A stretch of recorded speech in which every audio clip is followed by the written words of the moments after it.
The chamber smelled of recycled coolant and old paper, which struck Assessor Veln Korath as deeply appropriate. The Joint Alliance Review Board used this particular room for what it delicately termed command fitness evaluations, and the smell matched the function. Institutional, faintly stale, entirely certain of its own authority. Korath settled his considerable frame into the assessor's chair, a broad, padded affair built to accommodate 3 species simultaneously, and arranged his data pads in the precise configuration he had used for 11 years of such evaluations. The pads were set in descending order of weight. Operational record on the left, personnel file in the center, formal objections on the right. 11 years had taught him that the formal objections were always the lightest pad. They contained the least information and made the most noise. To his left sat Sub-Assessor Davian of the Solvati, her narrow, pale face angled toward the door with the polite attentiveness of someone who expected to be bored. Her fingers were laced on the table in front of her, the long joints of them arranged with the geometric precision her species defaulted to in formal settings. To his right, the Kaldrathi observer Voss occupied a standing perch, his long fingers curled loosely over the rail, his compound eyes processing the room in their characteristic fractured way, cataloging and sorting in the 17 simultaneous focal planes the Kaldrathi used for environmental assessment. They were not here because anything had gone wrong. They were here, Korath reminded himself, because a certain category of outcome required formal institutional explanation. The Alliance's administrative apparatus was very good at requiring formal explanation of outcomes. It was considerably less reliable at knowing what to do with the explanations once produced. The door opened. Lieutenant Commander Sarah Vance walked in, set her field cap on the table with one clean motion, and sat down without being invited to sit. Her hands went flat on the surface, not folded, not clasped, just flat, and she looked at Korath with the kind of patient attentiveness that, had it appeared on the face of any of the 18 species he had assessed in his career, he would have recognized immediately as waiting. On the face of a human, he was not yet certain what to call it. What he had expected was easier to name. Nervous, perhaps, or brittle, or quietly proud in the way of someone who had been told they had done something remarkable and had processed that information through the filter of their institutional situation. What he had was stillness. Nothing in her face moved, unless she made it move. She had brown hair pulled tight enough that no strand was permitted any opinion about its direction, and eyes of a gray that the room's cool white light could not seem to decide on, settling somewhere between blue and colorless, depending on the angle. She was, by the physical measurements in her file, smaller than the median for her own species, by a margin the file noted as statistically unremarkable, but that Korath found, looking at her across the table, had contributed to some prior assessor's decision to write presence as non-threatening in command contexts, a phrase he had read 3 times during preparation and which now seemed to him almost comically wide of the mark. He opened his file. He began. "Lieutenant Commander Vance," he said, "the review board has convened to assess the Outer Reach deployment, specifically the decision-making record of the commanding officer during the Kirin Belt operation. That is you." "Yes," she said. Just that. Not "yes, sir," not "yes, assessor," not a single syllable of social lubricant appended to establish cooperative register. Just the bare declarative, landed and all left. His translator implant rendered it with mechanical accuracy. His professional instincts filed a small note that it was unusual. "The review board has several areas of concern," he said, and opened the first data pad. He had not planned to start with the appointment record. He had planned to start with the operational record, work chronologically through the 3 engagements, and arrive at the final accounting when the full weight of evidence was established. He started with the appointment instead because something in the room, something in the specific quality of her stillness, made him want to understand the beginning before he could understand what came after it. The appointment record was not complicated. 14 standard months prior, the Outer Reach garrison at Tehran Station had been functioning under Commander Harlan, a 22-year Alliance veteran of the Solvathi bonded command structure, when Harlan had suffered a catastrophic neurological event during a routine transit. He had not died. He was in a recovery facility on a Solvathi medworld and was expected to fully recover, which was the one genuinely uncomplicated fact in the entire file. What had remained was a garrison of 342 personnel, 11 of them human, a station of considerable strategic importance sitting at the edge of mapped space in the direction the Novarian expansion had been trending for 4 standard years, and no commanding officer. The Alliance had a process for this. The process involved a qualified officer of the appropriate grade already on station taking provisional command while a permanent replacement was requisitioned, evaluated, and dispatched. The qualified officer of appropriate grade on Terran Station at the moment of Commander Harlan's medical crisis had been Lieutenant Sarah Vance, who was the senior human in the garrison, who held the Alliance equivalent rank of lieutenant, not lieutenant commander, who had been assigned to Terran Station in the capacity of tactical integration specialist, not command track, and who had, according to 3 separate assessments in the prior 22 months, demonstrated significant cultural communication friction with senior non-human personnel, a communication style described by multiple senior officers as inappropriately direct, and a pattern of questioning established tactical doctrine that, while occasionally producing operational value, represents a command track liability. She had taken command anyway, because the next qualified officer was a Solvathi subcommander named Alvrak, who had been 3 hours into a 17-day transit when Harlan went down, and by the time Alvrak's ship could be recalled and redirected, the Novarian advance force had already been detected at the outer edge of the system's sensor net. Korath set down the data pad. The board's first area of concern, he said carefully, is the basis on which you assumed command authority. You were not flagged as command track qualified.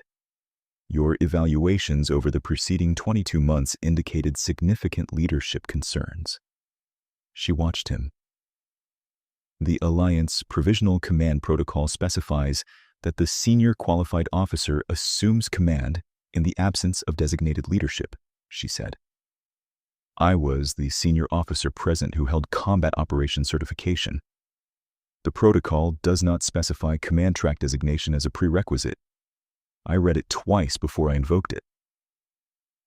The board is aware of the protocol, Davian said from Korath's left, her voice carrying the faint synthesized quality of a translator implant, not quite calibrated to the Solvathi register.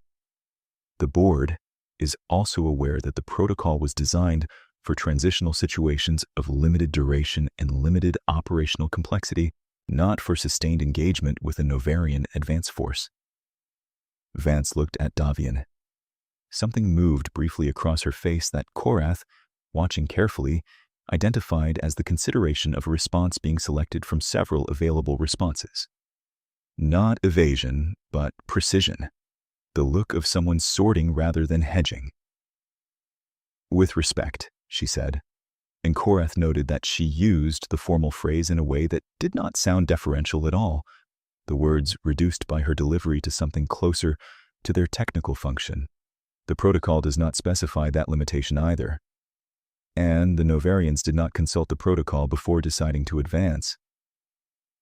A short silence settled into the room. Voss, on the perch to Korath's right, shifted one foot and then the other, a small rocking motion he recognized as the Kaldrathi physiological response to something registering as unexpected. Korath made a note on his secondary pad and said nothing. The operational record began, as all operational records did, with resources. Terran Station held 342 Alliance personnel at the time of Commander Harlan's event. Of those, 219 held active combat designations. The remainder were medical, technical, administrative, and command support. The station's defensive complement included 7 patrol craft, 2 of which were currently in for maintenance that would require 7 to 10 standard days to complete. Ammunition reserves were at 63% of standard garrison load, owing to a resupply convoy delayed 3 weeks prior by a navigational anomaly along the primary route.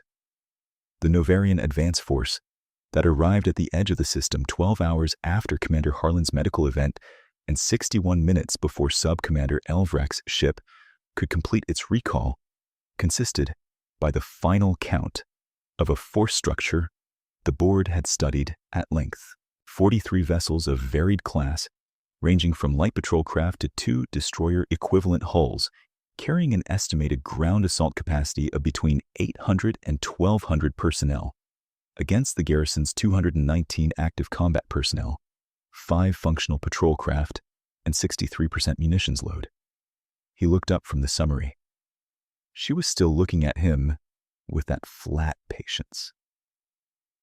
The Novarians entered the system with approximately 4 times your combat-capable personnel and overwhelmingly superior vessel numbers, he said.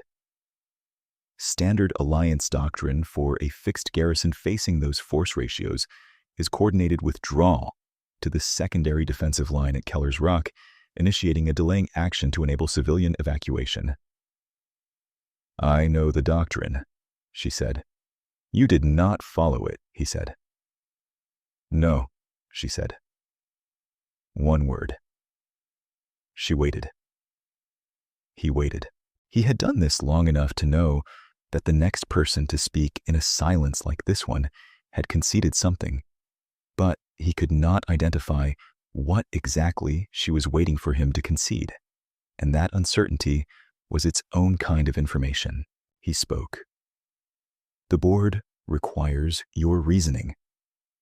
She placed both hands flat on the table again, that precise flat placement he had seen at the opening of the session, and he began to understand it was something she did when she was about to say something she had already thought through to its furthest edge.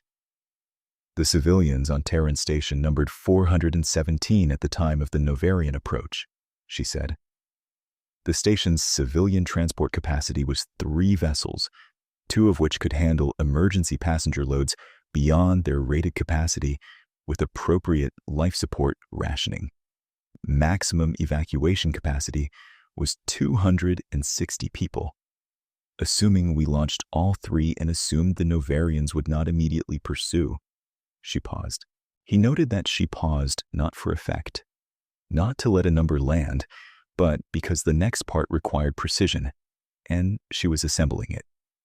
Withdrawal doctrine assumes that the secondary defensive line is reachable before the advancing force closes the transit corridor. The Novarians were already broadcasting interdiction signals when we first detected them. Our transit corridors would have been effectively blinded within 4 hours of their approach. We could have evacuated 260 people toward Keller's Rock before the corridor closed. That left 157 civilians on a station we had just abandoned to a Novarian occupying force. He let that sit. Davian's skin, which was the particular pale blue-white of the cooler spectrum Solvati, shifted toward a marginally darker register across her cheekbones, which was the Solvati involuntary response to information that did not fit the established framework. Voss stopped rocking. You made a calculation, Korath said. I made a calculation, she agreed. And the calculation was that You could hold the station against 4-to-1 odds with 63% munitions and 5 operational patrol craft. She looked at him for a moment. That was, he thought, a fraction of a second longer than necessary. The calculation, she said, was that I was not willing to leave 157 people behind. The tactical plan came after that. Korath wrote something on his pad. He was not entirely sure what he wrote. He looked at it later, and it said, in his own notation, "Sequence matters to them." The tactical plan, as laid out in the operational report submitted following the engagement's conclusion, was not the kind of plan that appeared in Alliance doctrine manuals. It was the kind of plan that appeared in historical records of engagements, studied primarily because the alternative outcomes would have been catastrophically worse, not because anyone particularly recommended the methods. She had used the station itself as the primary defensive structure, which was technically within doctrine. What was not within doctrine was the manner in which she had used it. Terran Station had been designed as a transit and resupply point, not a military fortification. It had maintenance corridors running the full circumference of the lower habitation ring, access tunnels connecting every major section through the industrial substrate, 3 external airlocks on the cargo side, rated for pressure differentials the manufacturers had not specifically intended for tactical application, and a power grid running through a central hub configuration, meaning selective shutdowns could create localized blackout zones of approximately 40 to 60 meters diameter throughout roughly 70% of the station's total floor plan. She had spent the 12 hours between Novarian detection and the first boarding attempt familiarizing her entire garrison with those tunnels, those access points, and that grid. She had done it by walking every section herself, in boots, with a data pad and a garrison sergeant named Kowalczyk, who had served 17 years on infrastructure postings before cross-transferring to Terran Station's maintenance division. Every corridor junction had been mapped in relation to every adjacent power node. Every maintenance tunnel intersection had been assigned a fire team. Every accessible airlock had been cataloged with its pressure differential tolerance and its blast radius. By hour 11, her garrison knew the station's substrate the way the station's original builders had intended it never to be known. The Novarians sent their first boarding party through the primary docking collar at hour 14. They sent it into a section of the station that had been entirely evacuated of Alliance personnel, all accessible lighting on manual override, power to the life support venting system in that section rerouted to drive the temperature to 41 degrees Celsius, and the nearest maintenance tunnel access sealed from the inside and reopened 30 seconds after the boarding party passed it. He did not ask her to describe what happened next. The operational report had numbers, and the numbers were sufficient. 3 engagements over 79 hours. He recited them. First engagement. Novarian boarding force of 62. Alliance casualties, 4. Novarian casualties, 47. 15 Novarians withdrew and were interdicted at the docking collar. She did not respond to the numbers. She waited. Second engagement, 11 hours after the first. Novarian boarding force of 94. Alliance casualties, 9. Novarian casualties, 61. 33 Novarians withdrew and were interdicted. Her hands stayed flat. Third engagement, 31 hours after the second. Novarian boarding force of 112. Alliance casualties, 7. Novarian casualties, 88. 24 Novarians withdrew to their vessel formation and initiated emergency transit. The full Novarian force withdrew from the system over the following 6 hours. He set down the pad. He looked at her. That is a total Alliance combat casualty count of 20, he said, across 3 engagements against a Novarian force that outnumbered your garrison's combat personnel by a factor approaching 4 to 1. 20, she said. She said it quietly and without the quality of confirmation, the way a person does not recite a number they want absorbed, but states a number that has absorbed them. He placed the register precisely. She said it the way a person says a number that will never, regardless of the outcome it produced, be small enough. Davian spoke before Korath could decide what to say next. The board notes that your 20 Alliance casualties include 4 fatalities, she said. Her voice was precise and careful, the way Solvati voices were when navigating something requiring institutional distance from its emotional content. With respect, Lieutenant Commander, the board requires you to characterize those losses as a leadership outcome. You chose to hold rather than withdraw. Those 4 individuals would, statistically, have survived a withdrawal scenario. The room changed. Not visibly. Nothing moved except the air recycler's steady hum, and Korath was not certain why he felt the quality of the moment alter, except that Vance's hands moved for the first time in the session. Not a large movement. She moved them from flat on the table to folded, one over the other, and looked at Davian for a moment that was not comfortable to observe from the outside. Their names, she said, were Corporal Aiko Tanaka, Corporal Desmond Okonkwo, Specialist Yeva Marchetti, and Private First Class Ramon Delgado Ruiz. She paused. Tanaka went down in the first engagement. The tunnel section she was holding collapsed partially when a Novarian used a demolition charge we hadn't anticipated them carrying. She held her position until her team withdrew, and then she couldn't get out. Okonkwo was the second engagement. He was covering a retreat through the cargo airlock corridor, and he stepped into a position to draw fire away from 11 non-combatants who had not completed evacuation from that section. He knew what he was doing. A pause. Marchetti was sniper overwatch on the upper ring. She took a direct hit from a Novarian long-range weapon when the power management I had set up for that section failed 2 hours early due to a conduit fault I missed during the initial walkthrough. I should have had a secondary power route mapped. That failure is on me. Her voice did not change. Its register was the same control declarative, but it carried something inside the control that Korath could feel without being able to name, the way certain frequencies are felt in the body before they are processed as sound. Delgado Ruiz was the third engagement. He was the youngest person in the garrison. He was 22 years old, and he had been on Tehran Station for 6 weeks. He died because he was in the wrong section at the wrong moment, and the engagement moved faster through Section 7 than my timeline had accounted for. She unfolded her hands and laid them flat again. None of those deaths are statistical outcomes to me. Each one was a decision I made, or a failure of planning I committed.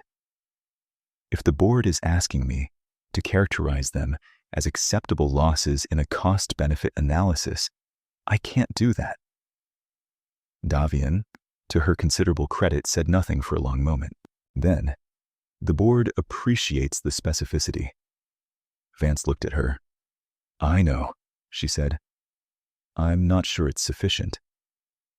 And then, very quietly, in a register that Korath did not have the physiological apparatus to fully parse, but that his translator implant rendered as something adjacent to exhaustion, without being exhaustion, she said, "It's never sufficient."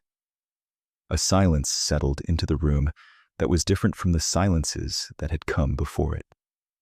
The earlier silences had been tactical, spaces in which information was being positioned. This one was something else. Korath found that he was sitting very still in his padded assessor's chair, and that he was not thinking about procedure at all. He called for a recess of 40 minutes. He needed, in the technical sense, to confer with Subassessor Davian and Observer Voss regarding procedural framing for the second half of the review session. What the 40 minutes actually produced in the small adjoining office that smelled of the same recycled air as the chamber was closer to a reckoning. Davian sat with her narrow fingers laced on the table and said carefully that the operational record was not what she had expected when she accepted this appointment. She said it as a statement of fact, not apology, but Korath heard in it the Solvati version of something that in a human would have been called unsettled. Voss stood at the narrow window that looked out over the station's transit approach and said, in the compressed half-utterance Kaldrathi used when processing significant complexity, that he had read the casualty ratios 3 times before agreeing to this appointment, and he was now wondering what he had expected to find here that those ratios had not already told him. Korath said that the board had been convened because 3 senior Alliance officers at Tehran Station had filed formal objections to Lieutenant Vance's assumption of command, citing rank irregularity and the concerns in her prior evaluations, and that those objections required formal institutional response regardless of the operational outcome. This was true. It was also true, Korath acknowledged to himself, sitting in the small office while the air recycler hummed, and Davian looked at the table and Voss stood very still at the window, that the formal institutional response was going to require the board to account for what it found when it looked carefully at the specific nature of the objections. The 3 officers who had filed formal objections were all non-human. 2 were Solvati, 1 was Kaldrathi. Their objections, individually, cited rank irregularity, communication style concerns, and what one of them had described as a demonstrated pattern of prioritizing unilateral tactical judgment over established collective command structures. Korath had read those objections multiple times. He was reading them again now, in his mind, with the operational record sitting alongside them, and the juxtaposition was producing an experience he recognized, after a moment, as the sensation of an institutional framework being stress-tested against a reality it was not built to process. She held a station of 417 civilians against a Novarian force 3 times the size of her garrison, Davian said very quietly, still looking at the table. She did it with a corridor maintenance map and 17 years of Alliance tactical doctrine that she had apparently memorized and then set aside when it became inadequate. She lost 20 people, Korath said. He was not defending the objections. He was acknowledging the weight that lived in the number alongside the weight that lived in the other number, because both weights were real, and it seemed important to name them both. Yes, Davian said. She lost 20 people and brought 399 home. Voss, at the window, made a sound that was below the frequency range of Korath's hearing, and that his implant translated simply as, "I don't know what to do with this." Korath thought that was, in a distilled way, the most accurate summary of the board's position he had encountered. They returned to the review chamber. Vance was in the same chair, in the same posture, and he noticed for the first time that she had been given water during the recess and had not touched it. He seated himself. He arranged the data pads. He looked at her for a moment before he spoke, and in that moment he made a private decision about the framing of the second half of this session, which was that he was going to ask the questions the file did not ask.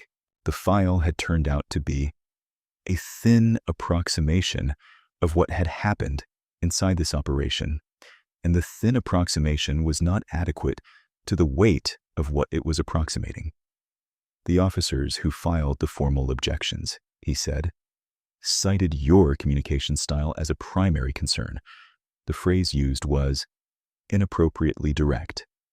Over the course of your command period, you issued orders that overrode recommendations from 3 senior non-human officers in your garrison on 3 separate tactical decisions. The board requires your characterization of those decisions. She looked at him steadily. The first was the choice not to attempt withdrawal. I've explained that. The second was the decision to use the maintenance tunnels as primary engagement corridors rather than reinforcing the standard defensive perimeter, which Senior Specialist Talvris recommended. Talvris had more years of service than me and a reasonable tactical framework built on standard doctrine. The station's perimeter was not designed to absorb a Novarian boarding assault at the scale we were facing. The tunnels were an asset the Novarians didn't have schematics for and couldn't move through effectively in their standard formation. I made the call. He noted on the secondary pad that she characterized Talvris's framework as reasonable before explaining why she had overridden it. He wrote, "Does not dismiss the people she overrides." "And the third," he said. She paused. The first pause he had seen from her that was not precision assembly, but something else. Something that lived briefly in the air before she chose how to handle it. "The third was during the second engagement," she said. "Subcommander Greith recommended we vent atmosphere from Section 12 to neutralize the Novarian force that had penetrated that far in." She said it flatly, without inflection, which in context was its own kind of inflection.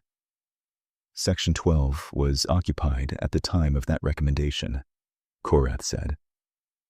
He had read that part of the report very carefully, more carefully than any other part.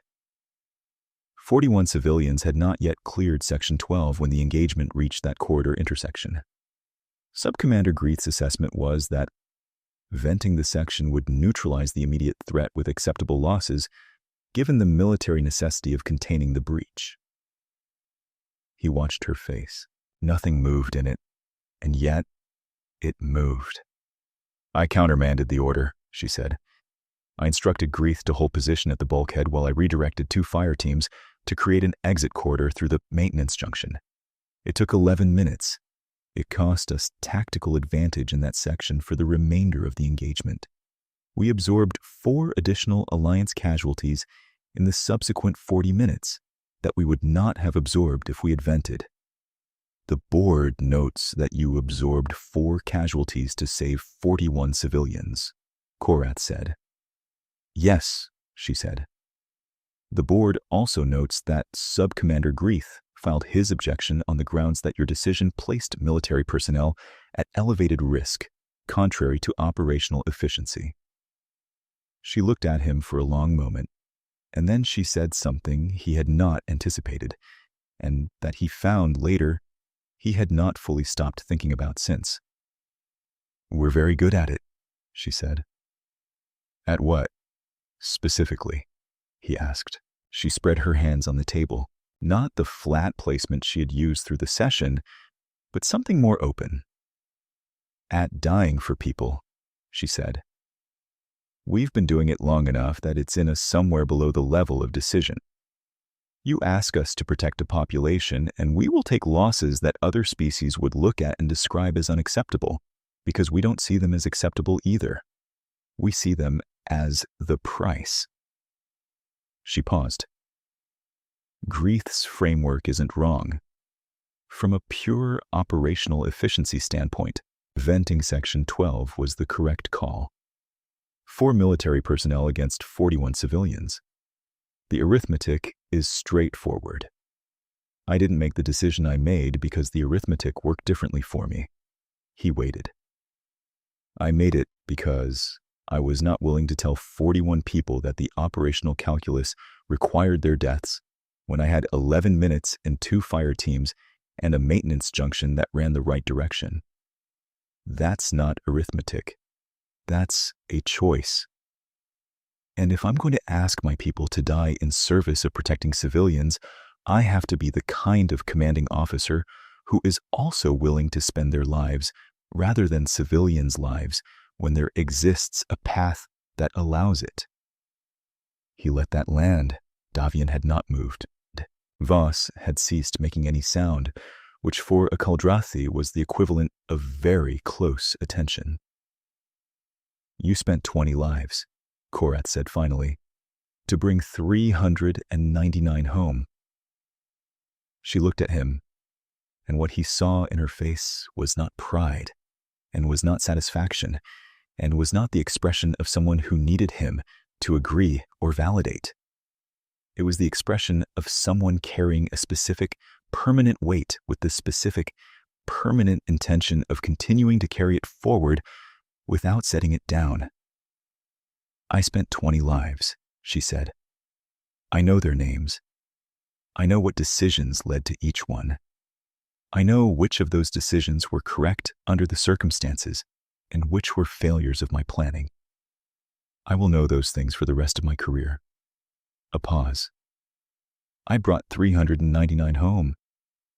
She said it the same way both times, not as a defense and not as an accounting, as a fact that existed alongside another fact, and the space between them was where she now lived permanently, and she did not expect the space to ever close. Korath made a note. He looked at it later. It said, "This is why they fight." The formal session concluded 47 minutes after the resumption. What it produced in the official record was a finding by the Joint Alliance Review Board that the assumption of command by Lieutenant Vance had been procedurally valid under Alliance Provisional Command Protocol, that her tactical decisions during the Karen Belt operation were within the scope of commanding officer discretionary authority, and that the formal objections filed by the 3 senior officers were noted for the record and found to be insufficient grounds for disciplinary or remedial action. The official record received its notation and was filed in the appropriate repository and would remain there in the way official records remained, accessible to anyone with the correct clearance and the patience to request it, constituting its own form of institutional memory.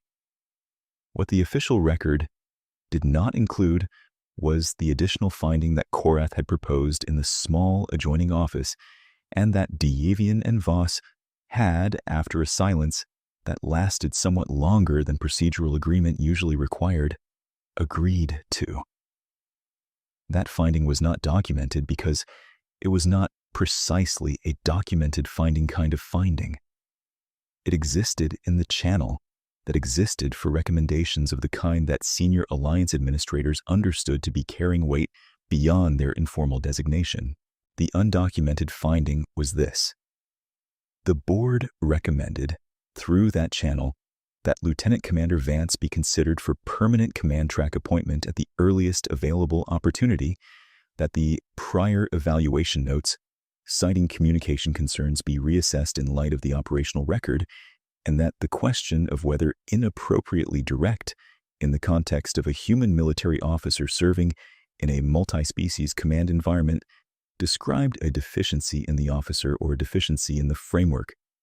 Doing the evaluating was a question the Alliance's administrative apparatus might benefit from sitting with for a standard cycle or two before it filed another evaluation using that phrase. Davian had written that last part.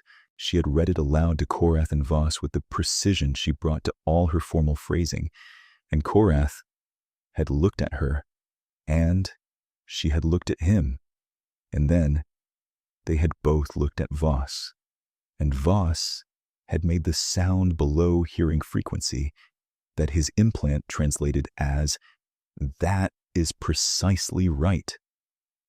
They filed what needed to be filed, and Vance was notified of the official finding by the board's administrative officer, a brief communication that confirmed procedural clearance and contained, as all such notifications contained, a standard advisory that the board's full record would be available upon formal request. Korath did not know whether she had requested the full record. He assumed she had not, because the quality of attention she had brought to the session had been the quality of someone to whom the outcome of the session was of considerably less importance than what was left over from the 79 hours that preceded it. This was a speculation. He had no evidence for it. It was the kind of speculation that formed in the gap where institutional certainty used to be. He took the transit back to the Alliance administrative hub at Sector Command, a 12-day journey that he spent largely in his cabin, reviewing files. He reviewed the Tehran Station operational report 3 times. He reviewed the prior evaluations twice. He spent the better part of a standard day reading the phrase, inappropriately direct, and considering what it meant in relation to someone who had walked a 342-person garrison through 79 hours of close-quarters engagement and emerged with 399 people accounted for. He thought about the 4 names: Tanaka, Okonkwo, Marchetti, Delgado Ruiz. He thought about the way she had said 20, not with the pride of someone accounting for an achievement, but with the weight of someone who understood exactly what 20 meant, when 20 had faces and ranks, and 6 weeks of service, and positions held past the point of safe withdrawal. He thought about Section 12. He thought about 11 minutes and a maintenance junction, and 4 Alliance casualties absorbed in the 40 minutes following the choice to spend 11 minutes. He turned that arithmetic over and over in the manner of someone working a problem that was not reducible to arithmetic. He thought about what it meant to be the kind of commanding officer who was willing to spend military lives rather than civilian lives when a path existed, and who was also willing to be precise and honest in a formal review session about exactly which casualties had been tactical necessities and which had been failures of her own planning. He found at the end of the 12 days that he did not have a clean framework for what he had encountered in that review chamber.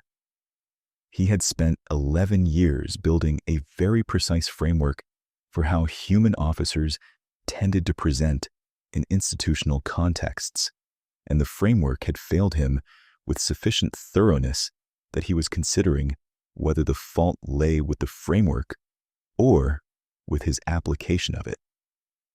The first possibility was more uncomfortable, so he had been sitting with it longer. He docked at Sector Command, filed his reports, and went to his office. There was a message waiting. It had arrived 6 days after the review session concluded, addressed from Tehran Station. Routing designation. Internal Station Communications, Lieutenant Commander S. Vance. It was 4 lines. He read them. He read them again. The message said, Assessor. Formal notification that the Tehran Station garrison has returned to full operational status. Resupply convoy arrived on schedule. Munitions at 100% of garrison load. New personnel intake complete. Garrison at full complement. Nothing else. No commentary. No sentiment. No line that could be read as gratitude or challenge or reassurance or anything that invited a particular response. Just the operational status stated with the completeness of someone who understood that the most precise possible answer to an unasked question was the operational status. He sat in his office chair for a long moment. The message was, functionally, nothing. It was a status report forwarded to the wrong address or the right address, depending on the theory one had about the intent behind it. He did not have a settled theory. He thought about the 4 names. He thought about 399. He thought about 11 minutes and what they cost and what they produced. He filed the message in the Tehran Station record, which was the correct procedural step. Then he sat for a while longer and allowed the experience of the preceding weeks to sit with him, which was not a procedural step at all. He did not know, sitting in his office with the message filed and the report submitted and the formal process complete, whether Sarah Vance was the answer to the question of what humanity brought to the galactic community, or whether she was the question that made the answer complicated. He suspected she was both. He suspected that distinction was, in some fundamental way, the point, and that whoever had filed the original objections had understood something important without understanding what it meant, which was that an officer who brought every soldier home was precisely the kind of officer that the institutional framework had failed to design its evaluation criteria around, and that the gap between those two things was worth examining carefully before the next time a garrison at the edge of mapped space found itself without a commanding officer and with 157 people who could not fit on the available transports. Outside the office window, a transit vessel cleared the docking approach and moved into the star-scattered dark beyond the station perimeter, running lights marking its passage with the patient, indifferent cadence of all transit vessels in all directions, heading somewhere specific at a speed that made the distances unremarkable, carrying whoever it was carrying, and whatever they had, each decided, in their own calculation, was worth bringing home.